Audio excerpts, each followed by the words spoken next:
बिहार को जैसे उन्होंने बर्बाद किया है, कृपया करके केंद्र में जाके राष्ट्र को बर्बाद ना करें। ज्योति कुमार पारस जी का, प्रिंस राज जी का, मैं उनको उनके व्यवहार को बचकाना व्यवहार कहता हूँ। हाँ, नीतीश जी का जाना थोड़ा सा मुझे आश्चर्यजनक लगा, वो भी पैदल पहुँचना।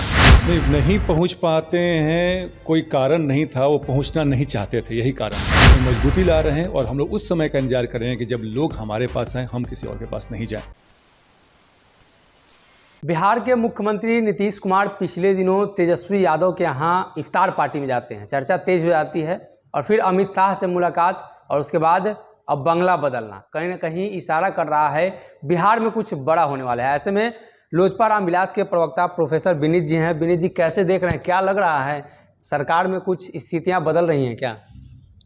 मुझे लगता है कि आने वाला समय 1 सप्ताह 2 सप्ताह बहुत महत्वपूर्ण होगा और जैसे चीज़ें बदली हैं, ये घटनाक्रम करवट ले रहा है और कुछ न कुछ होगा ज़रूर, क्योंकि नीतीश कुमार जी बिना किसी कारण के अपना मकान बदल लेना, एक अन्य मार्ग से 7 सर्कुलर रोड चले जाना, फिर अमित शाह जी से मिलना, पैदल वहाँ पर इफ्तार पार्टी में पहुँच जाना, किसी न किसी चीज़ का द्योतक है। तो हम लोग इंतज़ार करें, कुछ चीज़ों दिनों में स्पष्ट हो जाएगा। बस मेरी चिंता यही है कि जो भी हो बिहार और बिहारियों के हित के लिए हो, मतलब बिहार की जनता के लिए हो। बिल्कुल। एक और सवाल उठता है, मुख्यमंत्री इफ्तार पार्टी में जाते हैं, रामविलास पासवान की पुण्यतिथि और बरखी में चिराग पासवान निमंत्रण देते रह जाते हैं लेकिन वहाँ नहीं पहुँच पाते हैं।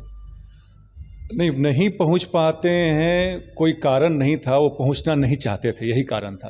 हालांकि हमने और हमारे राष्ट्रीय अध्यक्ष चिराग पासवान जी ने बहुत कोशिश किया उनसे मिलने के लिए, पर मिलने के लिए भी उन्होंने समय नहीं दिया। और इफ्तार पार्टी में पहुंचना, तभी मैंने कहा कि कुछ ना कुछ खिचड़ी पक रही है। और नीतीश कुमार जी बहुत कुशल राजनीतिज्ञ हैं, बिना किसी मतलब के कहीं भी नहीं जाते हैं। तो इफ्तार पार्टी में जाना किसी चीज़ का परिचायक है, हमारे पास ना आना उनका व्यक्तिगत घृणा और रोष है।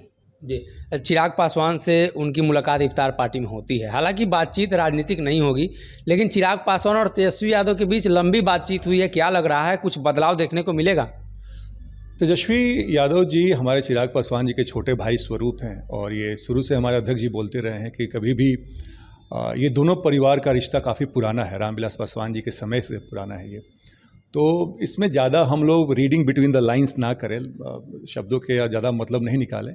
ये एक बड़े भाई और छोटे भाई का मिलन था और इफ्तार एक ऐसा समय था जहाँ पे कि रोज़ेदार पहुँचे हुए थे, अच्छे अच्छे लोग पहुँचे हुए थे, वहाँ पे शांति की, प्रेम की, सौहार्द की बात हो रही थी। तो हम और आप ज़्यादा इसमें नहीं पड़े। हाँ, नीतीश जी का जाना थोड़ा सा मुझे आश्चर्यजनक लगा, वो भी पैदल पहुंचना। तो मैंने कह दिया कि आने वाला सप्ताह और 10 दिन बिहार के लिए महत्वपूर्ण होगा। लेकिन चर्चा तो ये भी है कि चिराग पासवान और तेजस्वी की जब मुलाकात हुई है, लालू प्रसाद यादव पहले भी कह रहे हैं कि दोनों भाई को साथ आ जाना चाहिए। देखिए, एक चीज़ है कि हर पार्टी, लोक जनशक्ति पार्टी रामविलास की शक्ति को समझती है। हमारे राष्ट्रीय अध्यक्ष चिराग पासवान जी के व्यक्तित्व को जितना आकर्षण है उनमें, जहाँ भी जाते आपने आशीर्वाद यात्रा में देखा होगा, बिहार बचाओ मार्च में देखा होगा, तो वहाँ पे जो युवा जो 15 से 35 साल के वर्ग का है, 55% बिहार में, वो उनके साथ जुड़ा हुआ है। तो हर राजनीतिक पार्टी चाहती है कि हम उनके साथ हो जाएं ताकि उनका कद और बढ़े। लेकिन फ़िलहाल अभी हम अपना संगठन विस्तार कर रहे हैं, संगठन में मजबूती ला रहे हैं और हम लोग उस समय का इंतजार कर रहे हैं कि जब लोग हमारे पास आएँ, हम किसी और के पास नहीं जाएँ। बिहार में 3 युवा अभी राजनीति कर रहे हैं। चिराग पासवान हैं, तेजस्वी यादव हैं, मुकेश सहनी हैं। क्या लग रहा है कि ये युवा बिहार के लिए नीतीश कुमार के बाद तीनों में कौन से ऐसे युवा हैं जो मुख्यमंत्री को लेकर काफ़ी ओहदा रखते हों?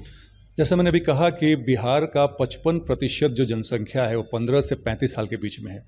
वो युवा है जो कि अपनी परेशानी से जूझ रहा है और एक युवा ही उनकी परेशानी समझ सकता है। ये नौकरी का हो, पलायन का हो, बिहार में विधि व्यवस्था का हो। तो आपने जो 3 नाम लिया है, अगर मुझे उसमें क्रोनोलॉजिकल ऑर्डर में डालना पड़े तो मुझे लगता है कि चिराग पासवान जी सबसे बेहतर, सबसे उपयुक्त हैं। कारण ये है कि वो बाहर रहे हैं, उनके दिल में बिहार और बिहार के लोग और बिहारी लोग बसते हैं, तो उनको यहाँ के परेशानी की समझ बेहतर है।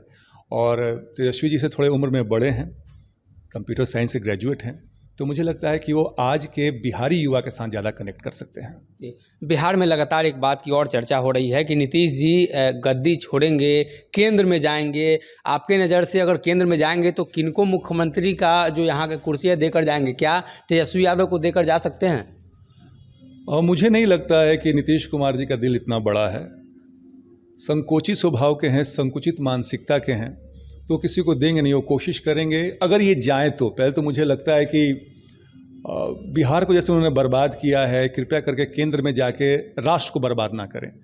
तो अब मुझसे आप पूछिएगा तो 70+ हैं, उनको अब सक्रिय राजनीति से संन्यास ले लेना चाहिए था। लेकिन आपका जो प्रश्न था कि आओ किसी को ट्रांसफ़र करके जाएंगे सीट, अपना सीएम का पद, मुझे नहीं लगता है कि वो इतने बड़े दिलदार हैं। चिराग पासवान लगातार बिहार में ज़मीनी स्तर पर अब कोशिश कर रहे हैं, इसलिए कि रामविलास पासवान का जो ओहदा था बिहार में, कहीं ना कहीं चिराग पासवान उस ओहदा पर पहुंचने की कोशिश कर रहे हैं। लेकिन इसी बीच कई बाधाएं आ रही हैं, पारिवारिक बाधाएं भी हैं, चाचा भी लगातार आरोप लगा रहे हैं, प्रिंस राज भी आरोप लगा रहे हैं। देखिए, जब आपने 2 लोगों का नाम लिया, पशुपति कुमार पारस जी का और प्रिंस राज जी का, मैं उनके व्यवहार को बचकाना व्यवहार कहता हूँ, क्योंकि ये अकबकाहट में दिया हुआ बयान है। क्योंकि उनका जो जनाधार है पहले से ही बौना था और बिल्कुल शून्य हो गए हैं। तो जनता के बीच में रहने के लिए, अपने सुर्खियों में रहने के लिए कुछ भी ओछा बयान दे देते हैं, पहला चीज़। दूसरा चीज़, आपने कहा कि दूसरा सवाल क्या था? ये परिवार के लोगों से ही काफ़ी परेशान। हाँ, देखिए, ये तो हर किसी के जीवन में कुछ बाधाएं आती हैं, बाधाओं को जो पार करता है वही सही पुरुष कहलाता है। हमारे ये हालांकि बहुत दुर्भाग्यपूर्ण है कि हमारे संस्थापक साहब को 1 साल गए हुए भी नहीं हुआ था और पार्टी को तोड़ दिया गया, परिवार को तोड़ दिया गया। ये मानसिकता दर्शाता है कि महत्वाकांक्षा आपसे क्या क्या करवा सकती है। हालांकि चिराग पासवान जी एक ऐसे मजबूत व्यक्तित्व के धनी व्यक्ति हैं जो कि कभी इन सब बाधाओं से विचलित नहीं होते हैं, न घबराते हैं। और दूसरा चीज़ ये है कि इन्हीं बाधाओं को पार करके उनका व्यक्तित्व में और निखार आ रहा है और सोना जो है वो कुंदन का रूप ले रहा है। और यकीन मानिए, आने वाले जब भी चुनाव होगा, मुझे तो लगता है कि मध्यावधि चुनाव होंगे, उसमें चिराग पासवान जी एक ऐसे कुंदन बन के उभरेंगे जो कि बिहार और बिहारियों के लिए चमकता हुआ हीरा साबित होंगे। आगे की रणनीति क्या रहेगी? चिराग के 24-25 में भी चुनाव हैं, कैसे देख रहे हैं? तैयारियाँ कैसी चल रही हैं? तैयारियां बहुत जोरों शोरों से है। हमारे अध्यक्ष के अलावा वहाँ का जो भी कार्यकर्ता है, छोटे से छोटे कार्यकर्ता, कोई पदाधिकारी है, जोर शोर से लगा हुआ है। हम चाहते हैं, देखिए, हमारा अपना पर्सनल स्वार्थ नहीं है कि राजनीति में हम आए, विधायक बने, मंत्री बने और अपना घर बने। हमें ये लगता है कि बिहारियों को गाली क्यों दिया जाता है। मैं दिल्ली यूनिवर्सिटी का स्टूडेंट हूँ, मुझे मालूम है कि एक बिहारी 100 बीमारी बोला जाता है। तो ये बात बहुत चुभता है। तो हम लोग चाहते हैं कि बिहार को हम ऐसा कुछ करें कि बिहारियों को कहीं जाने की जरूरत नहीं पड़े और बिहार अग्रणी राज्यों में हो।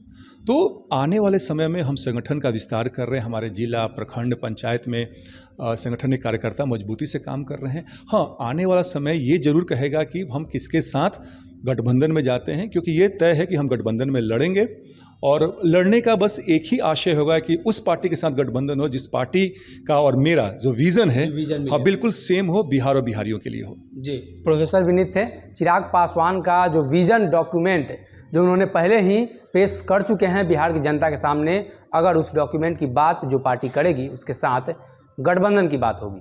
अगर ये वीडियो पसंद आई और वह बिहार के राजनीति और बिहारियत से सरोकार रखेनी तो सब्सक्राइब बटन दबा के चैनल के सब्सक्राइब कर ली।